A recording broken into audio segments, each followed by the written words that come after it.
მართლებული სამდივნოს ვთხოვ, რომ ის შემოაცილოს დარბაზში და დავიწყოთ მისი ახსნა-განმარტების პროცესი.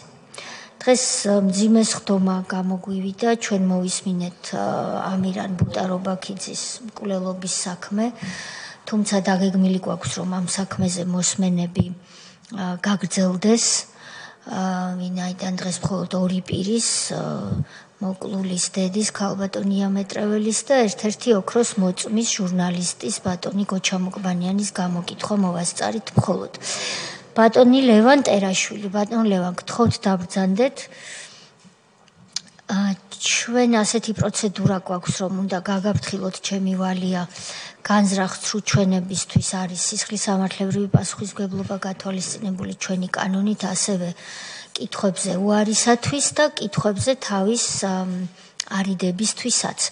ამ გაფრთხილების შესახებ, რომ თქვენთვის ცნობილია, გთხოვთ ეს დაადასტუროთ ხელმოწერით იმ დოკუმენტზე, რომელიც სამდივნომ მოგაწოდათ. მადლობა. ბატონო ლევან, თქვენ გასამართლებული იქენით, როგორც ბატონები ლერი ბერიტაშვილი, ბესიკ ბერიტაშვილი, ნიკოლოზ ჯანჯალაშვილი და სხვები, ეგრეთ წოდებული ზილების რევოლუციის საქმეზე, რომ თითქოს და თქვენ მიზნად ისახავდით შეიარაღებულ გადატრიალებას იმ ავტომანქანებით, რომელსაც ზილი ჰქვია და მაინტერესებს პირველ რიგში იცნობდით თუ არა ყველა იმ პირს, ვისთანაც ერთად დაგაბრალეს, რომ აპირებდით სახელმწიფოს გადატრიალებას 2011 წელს. ყველას იცნობდით თუ არა და თქვენი ისტორია რომ შესახებ რომ მოგვითხროთ. მოგესალმებით კიდევ ერთხელ ყველას.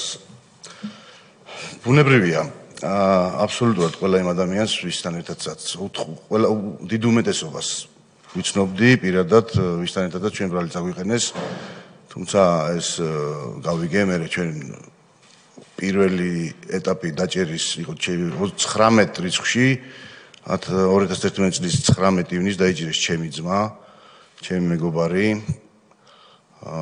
ერთი გორელი ბიჭი, გიორგი, დაიჭირეს კიდევ მეორე მეგობარი, რომელიც იყო წვევამდელად დასული, უბრალოდ რეზერვისტი იყო, ოფიციალურად რეზერვში იყო გაწვეული და იყო სენაკის ბაზაში და იქ დაიჭირეს დავით ჩიუკაშვილი. და მე ორი დღის მერე დამაკავეს მე და კიდე ჩემი ორი მეგობარი. ეტაპობრივად დაახლოებით ჩემს გარშემო, ჩემს ამ მეგობრებს სანათისაუში, შვილის ნათლიები, ბიძაშვილები, მამიდაშვილები არავინ აღარ დამიტოვეს. გარეთ 29 კაცი დამიჭირეს ჩემის ამ მეგობრებს სანათისაუ. ახლა აი ჯანჯალაშვილი რო იყო თქვენ წინ, ამას თუ იცნობდით? ჯანჯალაშვილს არ ვიცნობ მე. ჯანჯალაშვილს არ ვიცნობ, ეს არც ვიცოდი თუ ჩვენ საქმეზე იყო დაკავებული, ეს ადამიანი. ეს გაიგეთ? დიახ. აჰა. ეს ადამიანი. მაგრამ ორივეს ერთად გბრალდებოდათ, რომ მიშა სააკაშვილის გადატრიალებას აპირებდით შეიარაღებით. კი ბატონო, ჩვენ ქონდა პირადად მე ორი მუხლით ვარ გასამართლებული, უკანონო იარაღის უკანონო შენახვა შეძენა და სახელმწიფო გადატრიალების მცდელობა და ერთ-ერთი დაჯგუფების მეთაური ვიყავი.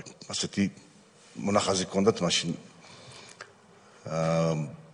ბუნებრივია ბრალი გვედებოდა ასე ვთქვათ, ზილების რევოლუციის თემაში.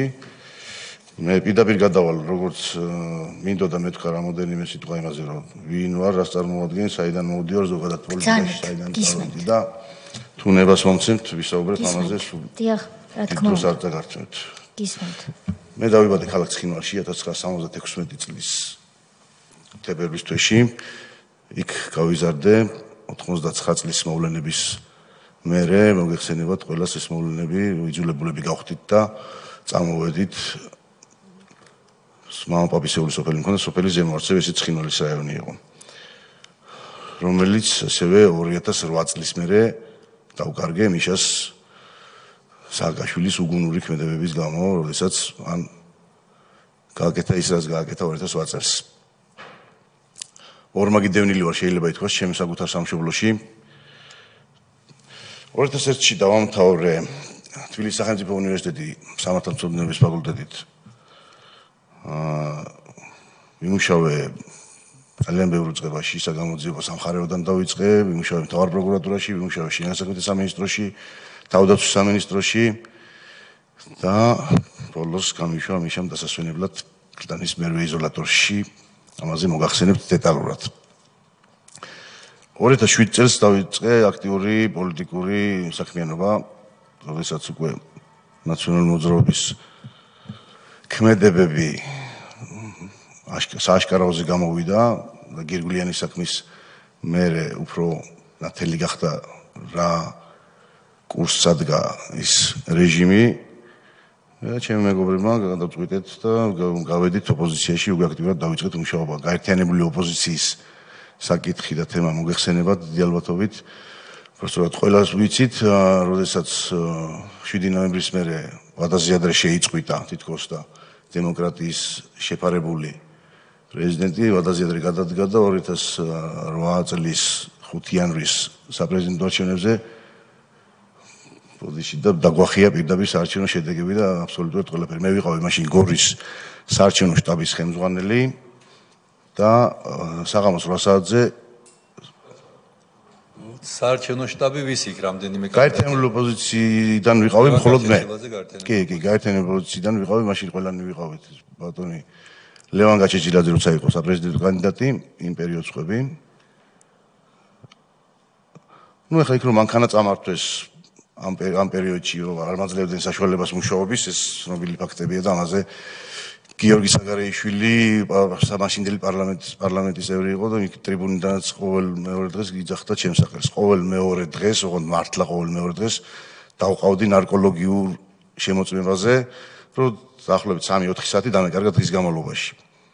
საერთოდ არ გვაძლევდნენ საშუალებას, ესეც არ იკმარეს და იქვე მაშინ დამაპატიმრეს ადმინისტრაციული წესით პოლიციისთვის წინააღმდეგობის გაწევა და თითქოს და კანონიერი მოთხოვნის დაუმორჩილებლობის გამო ვიჯექი 2 კვირის განმავლობაში გორის დროებით მოსავსების იზოლატორი. თუ შეიძლება იმას ის ერქვას, იმიტომ რომ ის იყო, რა ვიცი, მოკლედ ერთი პატარა ოთახი, სადაც სინათლის შუქი არ შემოდიოდა საერთოდ, სარდაფი იყო. აბსოლუტურად ყველა საპროტესტო აქციის არა მარტო მონაწილე, არამედ ორგანიზატორი ვიყავი 2011 წლის 21 ივნისამდე, სანამ დამაპატიმრებდნენ. ჩვენ გვქონდა ოკუპირებული, ასე ვთქვათ, ჭალებში პრეზიდენტის რეზიდენციაში, როდესაც სააკაშვილს არ უშვებდით, მე ხელმძღვანელობდი უშუალოდ ამის ორგანიზებას ვაკეთებდი მე თვითონ. როდის იყო რომელი აქციების პერიოდია? ეს უკვე იყო საკნების ქალაქი თბილისში, საკნები როდესაც იყო, ის პერიოდია, თავისუფლების მოედანზეც ჰქონდა 21 საკანი და ზემოთ ვიყავით 13 საკანში და პლუს ჰქონდა კიდევ კარვები გაშლილი. რომ დამაპატიმრეს, ჩემი გამოშვებამდე 2 დღით ადრე დაარბიეს ეს საკნები და ბიჭები უმოწყალოდ სცემეს. მხოლოდ ამის შემდეგ შეძლეს მიშას შეყვანა რეზიდენციაში.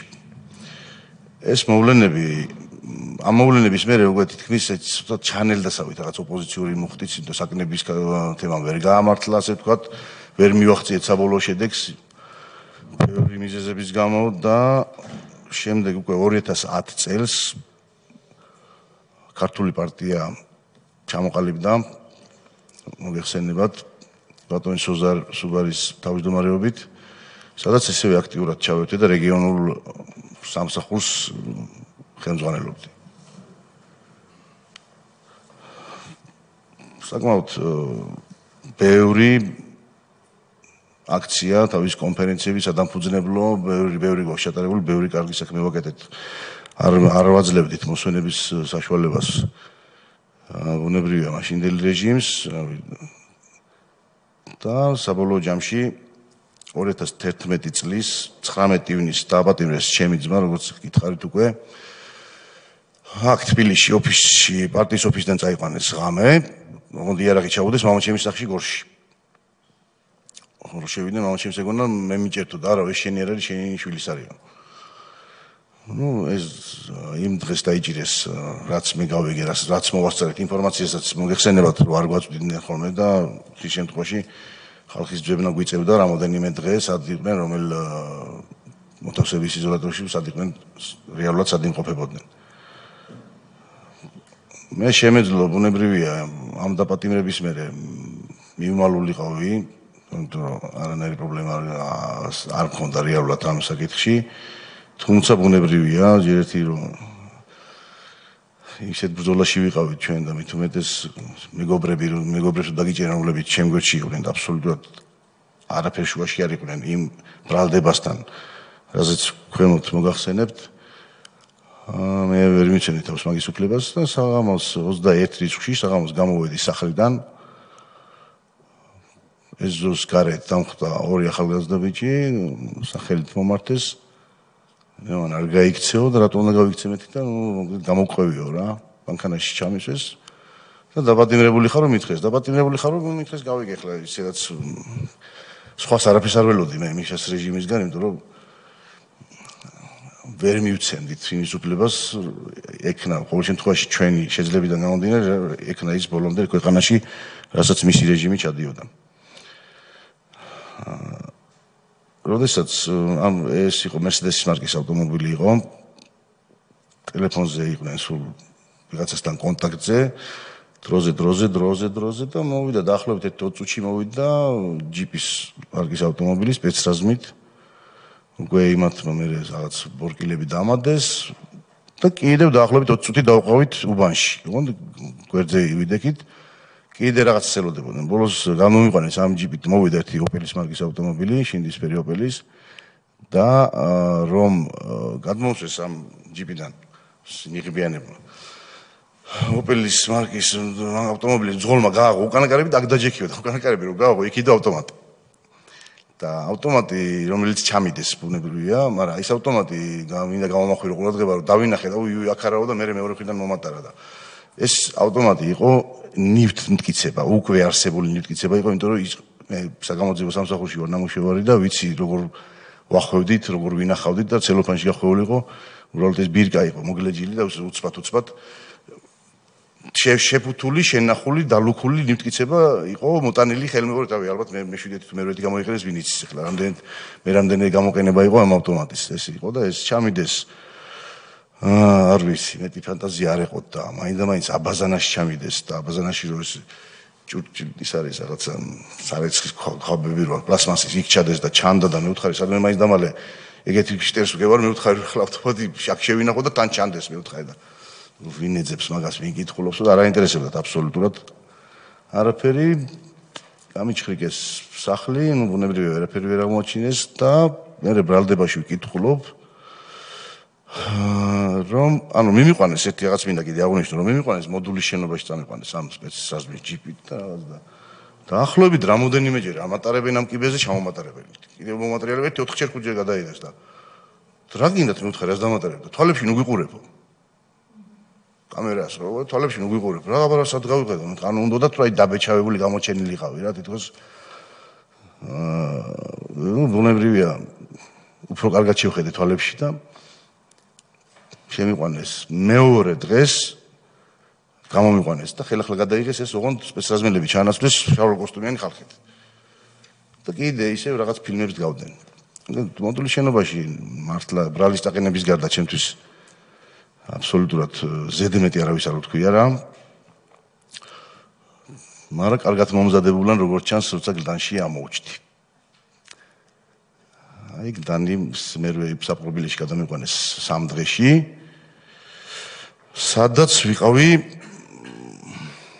არ ვიცი, დაახლოებით ალბათ 2 კვადრატული მეტრი, არ მგონი არ ყოფილიყო რა, ისეთი კამერა იყო, საკანი, რომელიც იყო აბსოლუტურად დაბლა ბეტონი იყო და მე სახში შემიყვანეს, მე ხამარიც მოიხსენი, ისეთ უფლები ჩავიცი, რომ შნუროკები არ ქონიყო, ეგეთ წოდებული თასმები და ვიცოდი, რომ არ შეიძლებოდა ამის. ჩავიცი ესეთი ფეხსაცმელი და ამ საკანში ვიყავი. ვიცოდი რომ და აღარ დაასრულეთ და ანუ რატომ ვიცოდი რომ აღარ გამომიშვებდნენ. და მე ის კი არა, რომ არ მომختارიყო 2012 წელი ბუნებრივია რომ ჩვენი კიდე ცოცხალს არავინ არ გამოგვიშვებდა იქ ისეთ პირობებში და რაღაცა მოუყვები ახლა რაც იყო რეალურად. საკანში იმიტომ ახსენე ეს თასმების გარეშე ფეხსაცმელი რომ საკმაოდ დიდი ხანი დავყავი ამ საკანში. ეს იყო სამარტო საკანი, ის იყო საკანი, სადაც შეიძლება გააჩერო პატიმარი დაახლოებით 1 საათი, სანამ გააფორმებ და მე უნდა გადაიყვანო ან каранტინში, ან დიდი ფუქსი, ასე ეგრეთ წოდებული. რუძლის ქვეშ ვიდებდი ხოლმე ამ ფეხსაცმელს ვიხდიდი. ჩემი სიმაღლე 1.70 ვარ და მე მთლიანად ვერ ვიშლებოდი. იატაკზე რო ვიწექი, ვერ ვეტეოდი. მოგონული ვიყავი, ხელა პატარა საკანი იყო და რუძლის ქვეშ ვიდებდი, მეთქი არ გამიცივდეს, მაინც არ დავავანტყოფდე, იმიტომ რომ დიდი ხანი გამაჩერეს. 7 დღის განმავლობაში შეიძლება ეს ვიღაცისთვის დაუჯერებელი იყოს, მაგრამ ამის მომსწრე ექიმია, რომელიც იქ თავზე მანდ. მე წყალი არ დამალეინე საერთოდ. საჭმელზე ლაპარაკიზედ მეტია, ტანის ამოსზე ლაპარაკიზედ მეტია, ადვოკატი რამე, აი ჩემთვის არაფერი არ არსებობდა რა. ხო და ამ 7 დღის განმავლობაში ყოველ დღე ჩამოდიოდნენ, ეს დაკითხვები ყოველ ღამის, გაყვანები, ადმინისტრაციის შენობაში უკვე სიარულის თავიც აღარ მქონდა ნერვიულობა ცალკე. ასე შემდეგ. ყოველ საღამოს ჩამოდიოდა ოლეგი ფაცაცია და გოგა ბუთლიაშვილი. და ხან ასმები იყვნენ, ხან რაღაც გინება შეურაცხყოფას და ეკრანი არ ჩაგერთო ჯერო. ვერ გავიგე, მაგრამ არ ვიცი. სანამ ეკრანამდე მივად ხა მე მოსმენილი მაქვს, თან ალბათ არაერთხელ მაქვს და შეიძლება მეც არასწორად მახსოვს რაღაცები. მანამდე სანამ ეს მოხდებოდა, სანამ აი არ გაშიმშილებდნენ 7 დღის განმავლობაში უწყლოდ თან. ფიზიკური ძალადობაში ცემას ჰქონდა ადგილი? კი, როგორ არ ქონდა? არ მოგიყოლიათ და იმიტომ. ეგ ყოველდღიური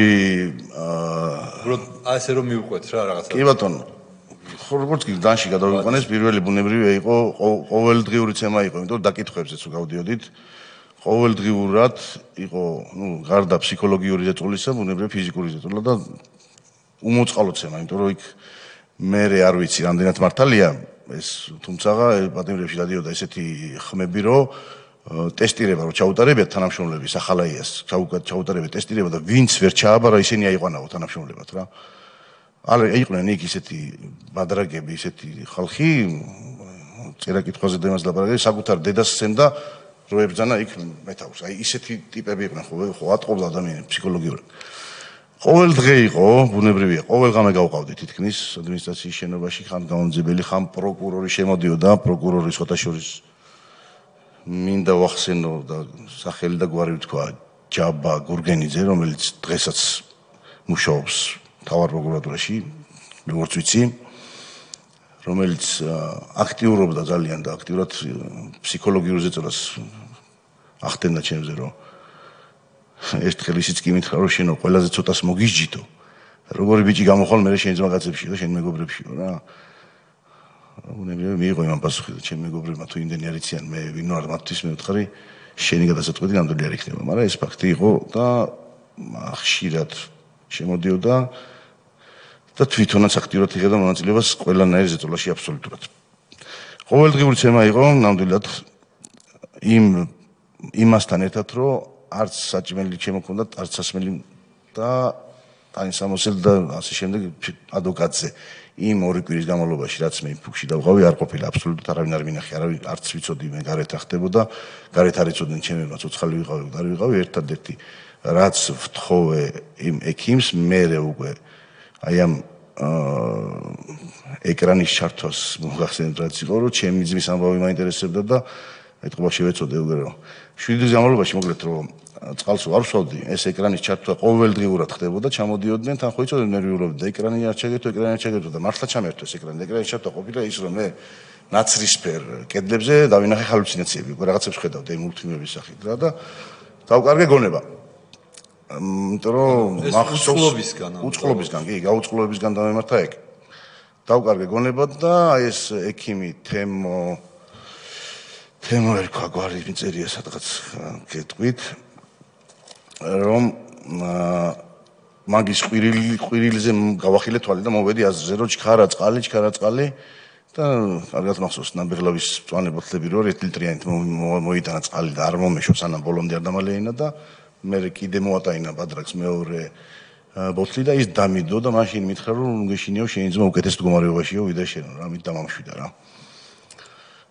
ეს იყო ეს სიტუაციები კიდე ერთხელ ჩავერევი თან რომ დასცინოდენ ამაზე და ეს რო არ იყო ერთჯერადი შემთხვევა, უთხრეს რომ პირველ ადგილზე გახვედიო, იმიტომ რომ შენამდე ერთმა გაძლო კიდევ 6 დღე, ანუ მუდმივად ჰქონდა და ვინამდეს გაძლევდა გონების დაკარგვის მერე აძლევდნენ უკვე წყალს და 6 დღე, 7 დღე გურჩიანი იყო თუ სწორად მახსოვს პატიმარი გურჩიანი, რომელზეც მითხრეს რომ იმის რეკორდიც კი მოხსენიო რა. ზოგადად ამ ფუქში ვიყავი 15 დღე და ღამე. არ გავყავდი არსად, არ ამიყვანეს დიდ საკანში. და 15 დღე და ღამის განმავლობაში ყველაზე უბედურება და ყველაზე დიდი სატანჯველი იყო ის, რომ მე ჩემი თვალებით უყურებდი ყოველ დღე როგორ აწამებდნენ ხალხს. ყველაზე რთული ესეთანი ის იყო, იმაზე მეტად რთული, ვიდრე შენ საკუთარ შენ გაყენებენ შეურაცხყოფას და ცემენ. ეს არაფერი არ არის იმასთან შედარებით, როგორც უყურებ ადამიანს, როგორ აწამებენ შენ თვალწინ. ბატონო ლევან, სანამ იმაზე მოგვაწოდებთ ინფორმაციას, რას ნიშნავს წამებას გაყურებინებენ სხვისას. თვითონ ეს საკანი, რომ უკეთესად აღწეროთ, სიმაღლეში და სიგანეში რამდენი იყო? მაშინ მე როგორც გავზომე იმას გეტყვით. დიახ. ბოდიშს მოხდით. რა თქმა უნდა. 39 ზომა მაქვს, ფეხის ზომა. დიახ. და 5 ტუფლი მეტეოდა ესე მიდებით გაზომაზე სიგრძეში და 3 სიგანეში. გასაგებია. სიმაღლეში მაქსიმუმ ალბათ მეტრა 20-30 სიგრძეში და სადღაც 70 სიგანეში. და სიმაღლეში ნორმალური იყო, ალბათ 2 მეტრზე. ანუ ფეხზე თუ იდგებოდი? კი, ფეხზე ვიდექი, ვეტევოდი. ეს იყო ან და თუ რამდენიმედ მოიკეცებოდი, ნუ დიდი კონსტრუქციის ადამიანი. კი ბატონო. ფეხზე დგომით ვეტევოდი, იმიტომ რომ მაინდა. გაატარეთ 15 დღე და ღამე ვიყავი მანდ. ძილით ახერხებდით ძილს? არა, ძილს ვერ დაიძინე. საერთოდ ვერა. ვერ დაიძინე, იმიტომ რომ სულ იყო მუდმივი შესვლა, გამოსვლა, პატიმრების შემოყვანა, წამება იქ იყო ესეთი წინ იყო დაახლოებით 1-2 კვადრატული მეტრის მაგი და რაზეც გამოქონდათ პატარა ნაცისფერი კამერა, მარკას ვერ ხედავდი და მდებდნენ ამ კამერას, რომ უღებდნენ, აი სადაც კადრები გამოვიდა, უღებდნენ. ამას მე ჩემი თვალით უყურებდი ყველაფერს. ეს კარი, საკნის კარი. საკნის კარი იყო ჩაოლებრივი რკინის რეშოტკებს რო ეძახთ ესეთი ანუ. არ იყო დახურული. ანუ თქვენ ყველაფერს ხედავდით რა ხდებოდა გარეთ. აი ეს რო გითხრათ რა. შეგენებულად ყავდი მაგის მანდ რო ეს ამისთვის მეც კი რა. 3 ცვლა იყო. 3 ცვლა იყო. ნუ ყველა ცვლა აკეთებდა იმას რაც ხდებოდა, ყველა ცვლა იღებდა ამ წამებაში მონაწილეობას. არა ჰქონდა რანაირი მნიშვნელობა. მოხუცი იყო, ახალგაზრდა იყო, რა მუხლით იყო დაჭერილი, ავარია შემთხვევითობა მოუვიდა, ძალადობრივი მუხლით იყო, აბსოლუტურად ყველა სცემდნენ. შემოსვლა და იქ არც სახეს და გვარსაც არ ეკითხებოდნენ ჯერ. პირველი წებოდა ცემით. ამას უყურე როგორია ახლა, ხო? ამდენი ხნის განმავლობაში. უკვე ჭკუაზე ვერ ვიყავი. კაცი ერთხელ მიაბეს ადამიანი. მან თურმე არ ვიცი, მე რამდენად მართალია, ოღონდ საგიჟეთი ყოფილა თავის დროს, თუ რაღაც მაღაზია იყო გათვლილი შენობა და ადამიანი ბოდიში და გააფრინა რა, იქ ამ ცემით, ამ ყველაფრის ცქერით იმით და მოიტანეს რაღაცა სქელი ესეთი ქუდი. აი ჩაფხუტები როა, ოღონდ სქელი რეზინი იყო. იმიტომ რომ თავს ეს გამორბოდა და თავით ეჯახებოდა ხოლმე. იმდენად ისე გაამწარეს რომ გამორბოდა და კიდევ თავით ეჯახებოდა. თავის მოკლასცადა რა. იმის მაგივრად ვეხოცებოდი ხალხურ, ექიმი მაინც მოუყანეთ, მითხარი, რაღაცა ქენიდან, რაღაც ამალი დაალეინეთ, იგდება ყურს. და იმის მაგივრად ვეშველათ ეს ადამიანი ეგეთივე საკანი იყო ჩემს წინ. და ზედმიაბეს კარებს. ხელბორკილებით დააბეს და 24 საათი იყო ადამიანი ეგრე. მიბმული. და თავზე ეს ჩაფხუტი ჩამოაფარეს, კიდე თავი არ დაიზიანოს, არ მოიგეს და ესე გადაობდნენ ბოდიში და ერთობოდნენ რა. უამრავ რამ ეგეთ რამეს უყურე 15 დღე და ღამის განმავლობაში პირადად მე. მე 15 დღეს მერე როგორც იქნა, რავი, მიიღეს გადაწყვეტილება ალბათ და ამიყვანეს. ხოდი ეს 15 დღე იატაკი, ბეტონის იატაკის გარდა დასაწოლი არაფერი. არაფერი. ერთადერთი არანაირი დასაჯდომი აბსოლუტურად. ჩვეულებრივი მოზაიკის ფილები რო ეძახით.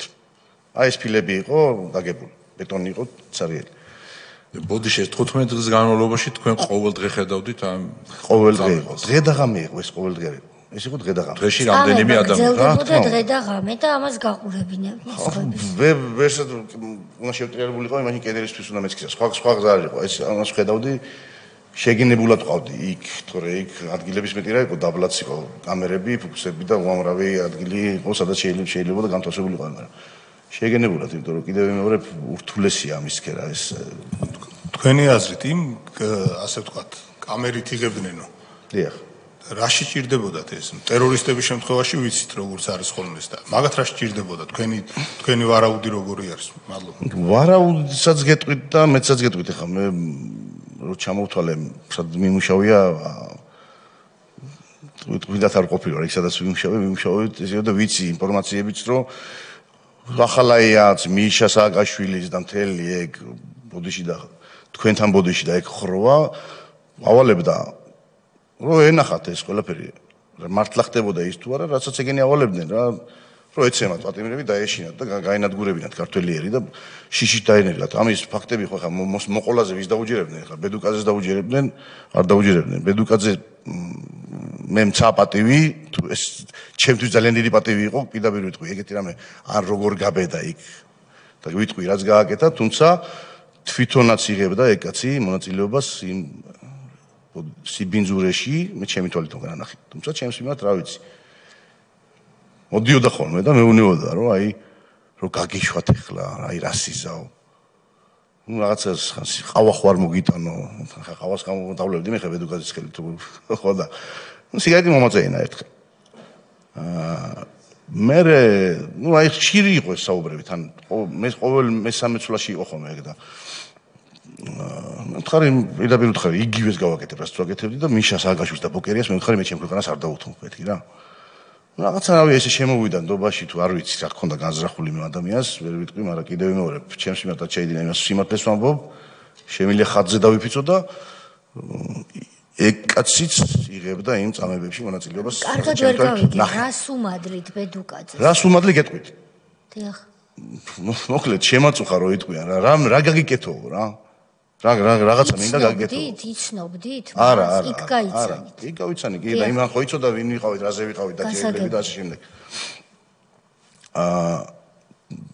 ბუშლატას მოგცემო მითხრა ჯერ დაიფინიო რა დაბლავციო მე ვთხარი მე არ მინდა მეთქი და ჩემ ბიჭებს მიეცი მეთქი და მართლა მიუცია მე ერთი ღამე მე არ მინდა ვთხარი მისცა იქ ჩემი მეგობრები ვინც იყვნენ დაჭერილი მე გავიგე ბუნებრივია და შენ რა გინდაო და რავი ხო თქვა ცოტა მერიდება მაგრამ 15 დღე და ღამე მანდ და 3 დღე და ღამე მოდულში 18 დღის განმავლობაში მე წყალი არ მინახე რომ პირი დამებანა რა რას გავდი ეგეც არ ვიცოდი სარკეზე ხო ლაპარაკი ზედმედია და გეხუწები მე ვთქვი თუ შეგიძლია მეთქი დაბლა ქვემოთ სადაც მე ვიყავი პირველ სართულზე სარდაფში იყო დიდი ოთახები სადაც სასამართლომდე წასაყვანი ხალხი ყავდათ ხოლმე რა იქ იყო საპირფარეშო და საპირფარეშოს გარეთ იყო წყალი და მე ვთხარი რაღაცას მოვახერხებ რა იქ ჩამიყვანე მეთქი და მართლაც ღამის 4 საათზე ჩამიყვანა იქ ჩამკეტეს ერთი ბოთლი დამხვდა და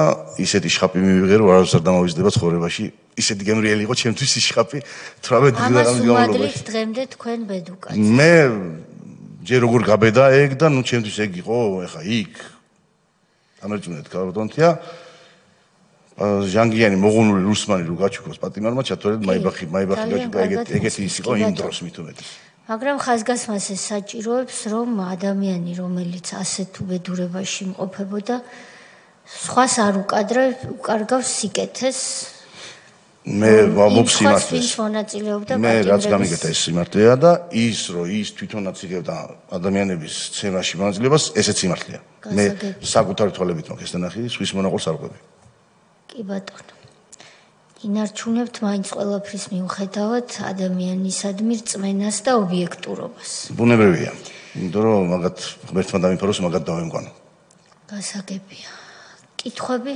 ბატონი ალუ და ბატონი ილია თქვენგან რას მოითხოვდნენ აი სხვა ანალოგიური ასე ვთქვათ საქმე კი ბატონო მოვისმინეთ იქ იყო კონკრეტული მოთხოვნები ძირითადად ეს პოლიტიკურ შეხედულებებს გამახსენდა ადამიანს არ ქონდა თავისუფლად თავის თავში უბრალოდ ხმამაღლაც რომ ეთქვა ალბათ პოლიტიკური შეხედულება აი ამ ასე ვთქვათ, ცდომების შედეგად გამოიკვეთა, რომ ამის უფლებას წართმეული ჰქონდა, არამც თუ ის რომ ხომაღლა რაიმე ეთქვა, მაგალითად, აი გამოსულიყო და პლაკატით სადმე, თუნდაც თავის სახლის წინ ეთქვა არამც და არამც აი ამ პარლამენტის წინ და მით უფრო სხვა რაღაცეები რომ აიგეთებინა, გაიპროტესტებინა. და თქვენგან რა სიტყვოდენ კონკრეტულად? იცით როგორი სიტუაცია, ну ეხლა ეს შეთხზული ბრალდება იყო ბუნებრივია, იმიტომ რომ ჩვენ პირადად მე და ჩემი სამეგობრო ძალიან ბევრი ადამიანი ამ ქვეყანაში მართლა არ ვაძლევდით სააკაშვილის და მის ხელისუფლებას იმის საშუალებას, რომ თავისუფლად ყოველ შემთხვევაში ეკეთებინა და დამავლული ყოფილიყო ისაც აკეთებდა. ჩვენ არ გვეშინოდა გადადებული ქონდა აბსოლუტურად ყველაფერი, ოჯახები ქონდა გაწირული, ოჯახები გავწირეთ ჩვენ ძალიან ბევრმა ადამიანმა და მადლობა ღმერთს ესეთ ხალხი არსებობს ჩვენ ქვეყანაში. ვერ დაგვაშინეს, ვერ მოგვისყიდეს. მე მქონდა შემოთავაზებები ფულის, შემოთავაზებები გორში იმ შტაბის ხელმძღვანელობიდან დაწყებული.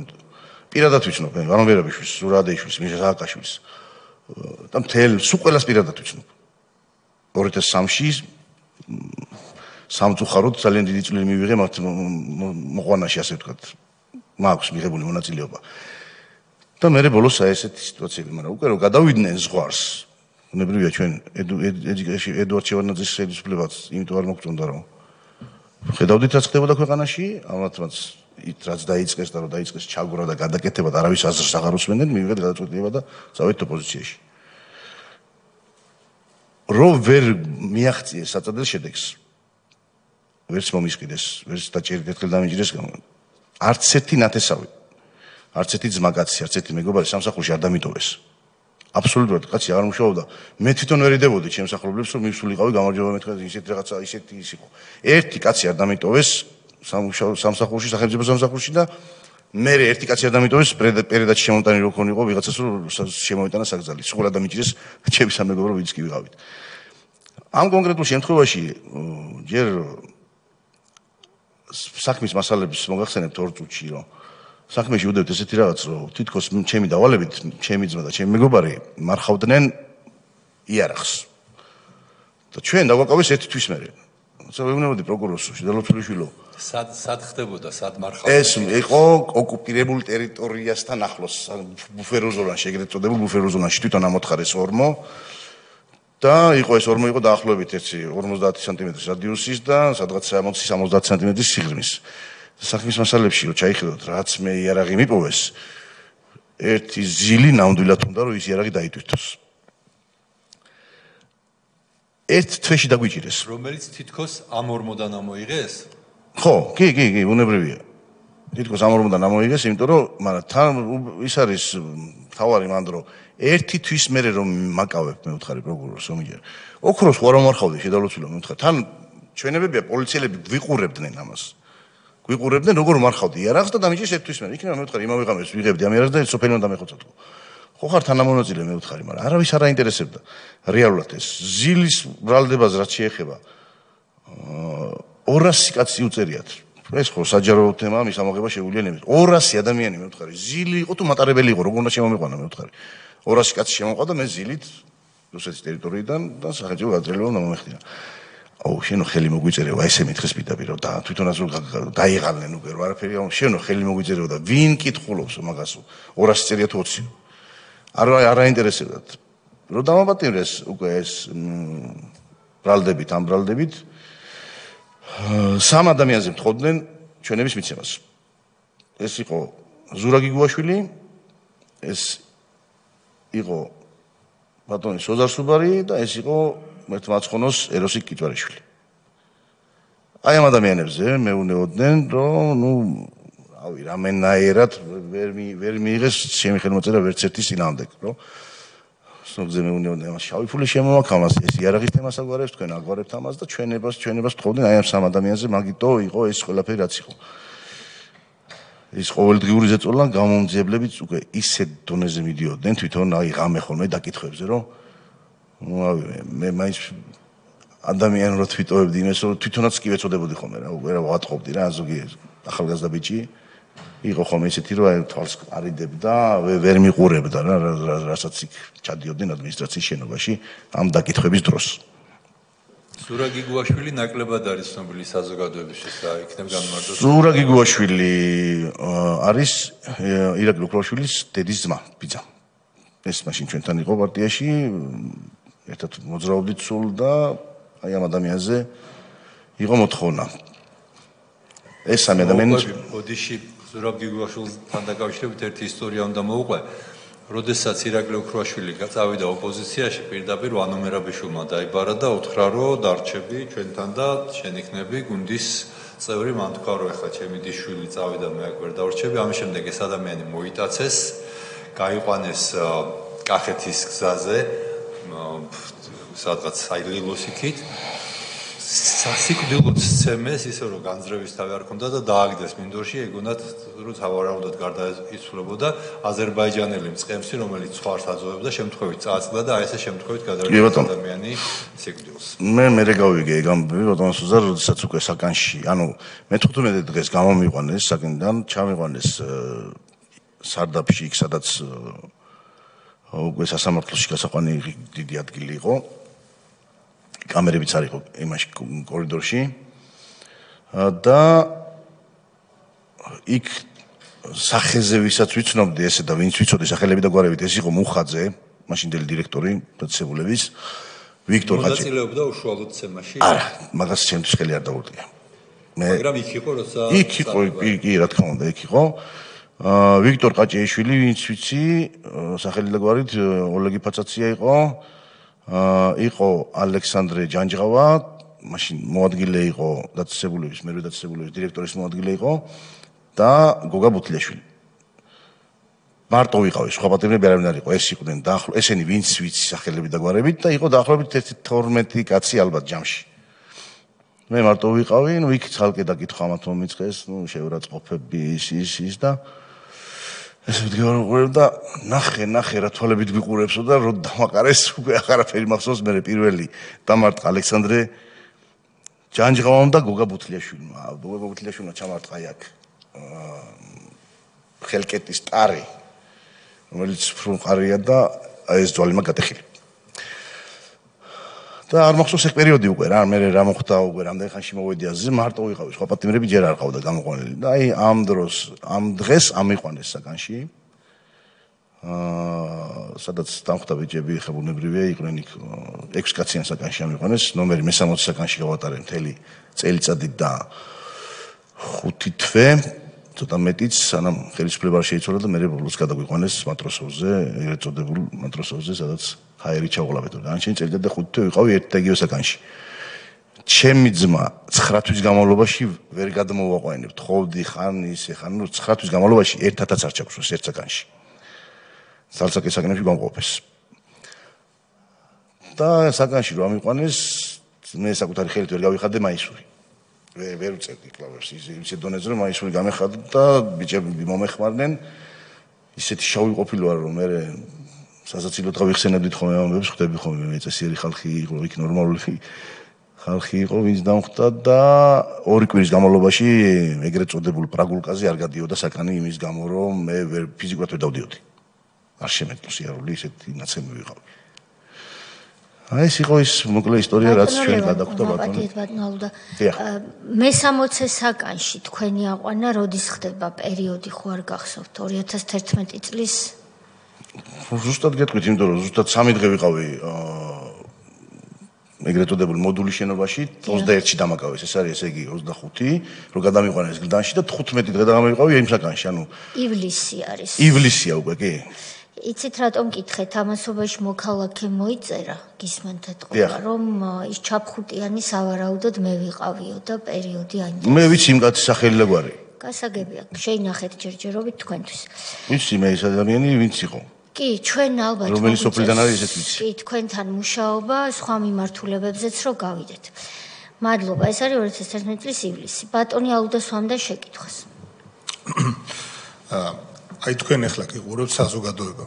დარწმუნებული ვარ და ისინიც გიყურებენ. ის პატარა კაცები. ან მათი წარმომადგენლები.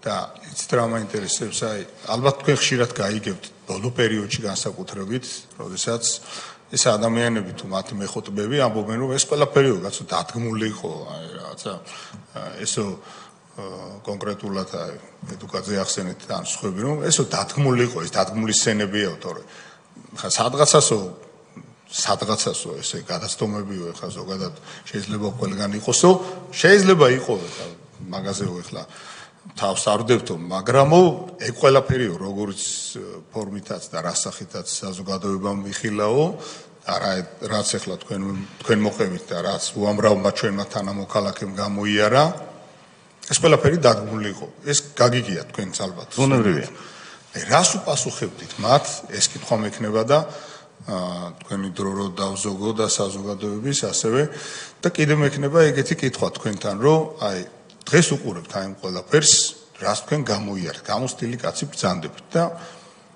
თქვენ ყური მომჭერა რომ არ დაუთმობთო ამ ქვეყანას პირდაპირ ასე უთხარით დიახ არ დაუთმობთო აი ხა დღეს ეს ადამიანები კვლავ ცდილობენ რომ ნუ აი ამ ქვეყანას დაეპატრონონ აი რასაც ეხა თქვენ ბრძანებდით რომ ვიდეოს იღებდნენ და დარწმუნებული ვარ რომ ესენი უყურებდნენ აი ეს ხალხი დღესაც ცდილობენ რომ დაეპატრონონ ქვეყანას შეიძლება ზოგადად რომ ცხოვრებაში ხდება რომ მაგალითად სავლე პავლეც იქცეს ხდება ასეთი რამე რა თქმა უნდა ცხოვრებაში მაგრამ თქვენ როგორ გონიათ აი თქვენი გამოცდილებით აი დარწმუნებული ვარ რომ თქვენს ასე ვთქვათ თავში დღე არ გავა რომ ეს ასე ვთქვათ მოვლენებმა რაღაც პერიოდულად არ გაირბინოს ხო?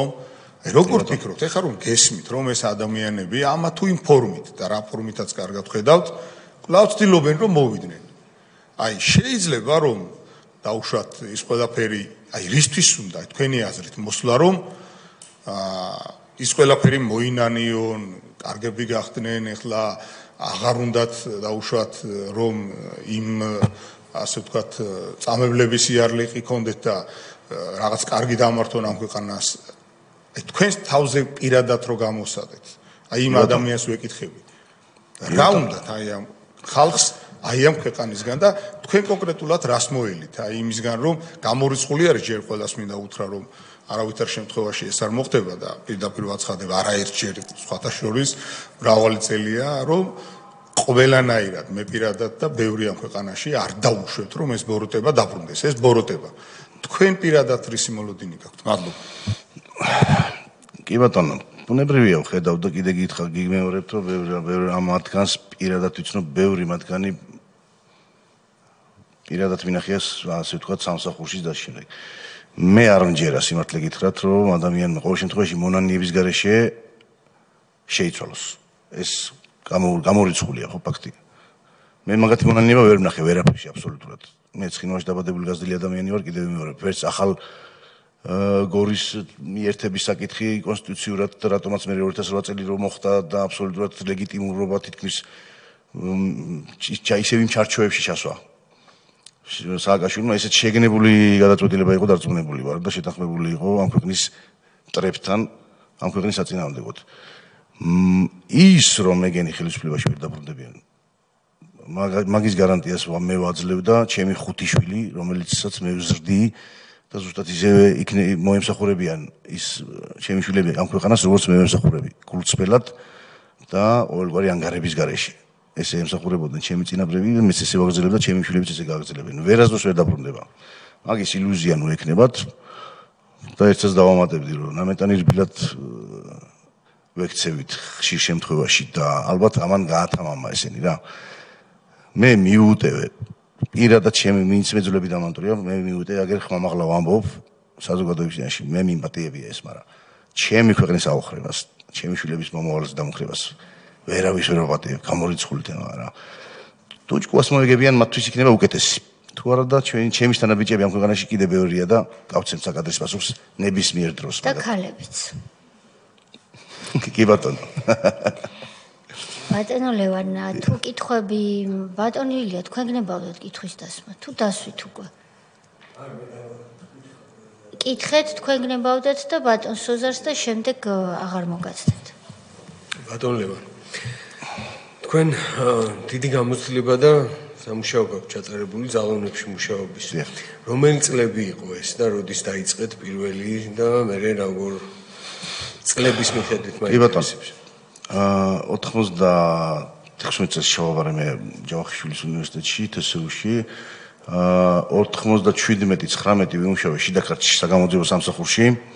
მაშინ რეგიონალური სამხარეო ერქვა, ესეთი სამხარეო სამსახური იყო. 2001-ში დავამთავრე უნივერსიტეტი და დიპლომი რო ავიღე. გამომძიებლად თუ დავენიშნეთ, მაშინ ისეთი რო იყო, პირდაპირ მომთხოვეს ისტორიაში და 70 ლარი იყო მაშინ გამომძიებლის ხელფასი და უარი უთხარი. პლუს გარეშე ეს იყო 2000 ესეც შიდა ქართლში. არა, ეს უკვე აქ მაშინ ედუარდ შევარდნაძის დრო იყო შინაგან საქმეთა სამინისტროში.